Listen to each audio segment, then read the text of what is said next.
Praise the Lord, hallelujah. അഭിഷേകം അന്നെ എന്ന വചന സന്ദേശത്തിലേക്ക് എല്ലാവർക്കും സ്വാഗതം. നമുക്കിന്ന് ചിന്തയ്ക്ക് ആധാരമായ ദൈവവചനം ആവർത്തന പുസ്തകം 6-ാം അധ്യായം 4 മുതലുള്ള വചനഭാഗം. ഇസ്രായേലേ കേൾക്കുക, യഹോവ നമ്മുടെ ദൈവമാകുന്നു. യഹോവ ഏകൻ തന്നെ.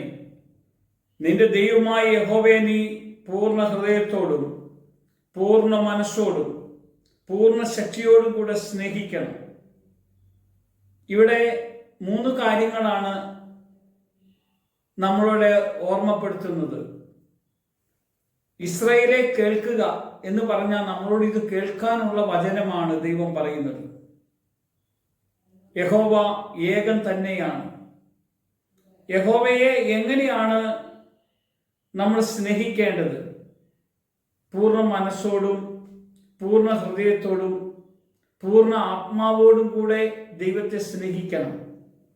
ഇങ്ങനെ ദൈവത്തെ സ്നേഹിക്കുന്ന ഒരാളോട് കർത്താവ് വീണ്ടും പറയാണ്, ഇന്ന് ഞാൻ നിന്നോട് കൽപ്പിക്കുന്ന ഈ വചനം നിന്റെ ഹൃദയത്തിൽ ഇരിക്കണം. ഈ പറഞ്ഞ വചനം നിന്റെ ഹൃദയത്തിൽ ഇരിക്കണം. എന്നിട്ട് നീ അവയെ നിന്റെ മക്കൾക്ക് ഉപദേശിച്ചു കൊടുക്കണം.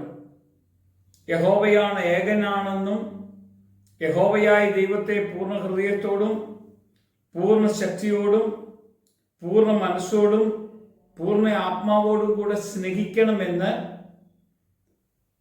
ഞാൻ നിന്നോട് കൽപ്പിക്കുന്ന ഈ വചനം നീ നിന്റെ മക്കൾക്ക് ഉപദേശിച്ചു കൊടുക്കണം.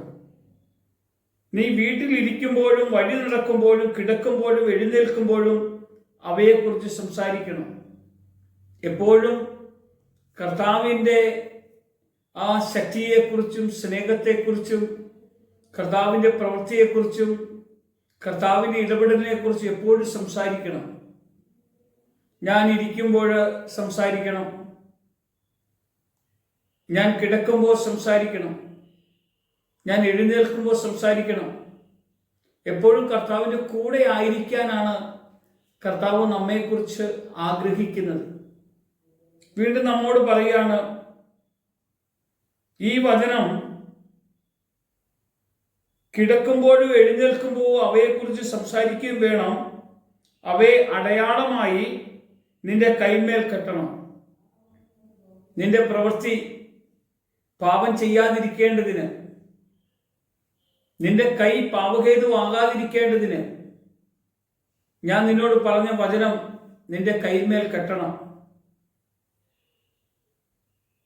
അവ നിന്റെ കണ്ണുകൾക്ക് മധ്യേ ഒരു പട്ടണമായിരിക്കണം. കണ്ണുകൾക്ക് മധ്യേ ഒരു പട്ടണമായി അത് നീ കെട്ടണം. കാരണം നിന്റെ കണ്ണ് പാപസാഹചര്യങ്ങളിലേക്ക് പോകാതിരിക്കേണ്ടതിനാണ്. നീ എന്നെ കാണണം. ഞാൻ വിശ്വാസത്തിന്റെ നാഥനും പൂർത്തിവരുത്തിയവനുമായ യേശു കർത്താവാണ്. നീ എന്നെ നോക്കണം. നീ എന്നെ കാണണം, എന്നെ നോക്കണം, നീ എന്നെ അന്വേഷിക്കണം, നീ എൻ്റെ കൂടെ ജീവിക്കണം. അതിനാ നിന്റെ പാദം, നിന്റെ കിടപ്പ്, നിന്റെ നടപ്പ്, നിന്റെ പ്രവൃത്തി, നിന്റെ ജീവിതം എൻ്റെ വചനം അനുസരിച്ചായിരിക്കണമെന്നാ ദൈവം ആഗ്രഹിക്കുന്നത്. അവയെ നിന്റെ വീടിന്റെ കട്ടിലമേലും പടിവാതിൽക്കലും എഴുതണം. എന്ത് ചെയ്യണമെന്നാ പറഞ്ഞേ? വീട്ടിൽ ചെല്ലുമ്പോൾ വീടിന്റെ കട്ടിലിന്മേലും പടിവാതിൽക്കലിലും വചനം ഉണ്ടായിരിക്കണം. നിന്റെ വീടിന്റെ അകത്ത്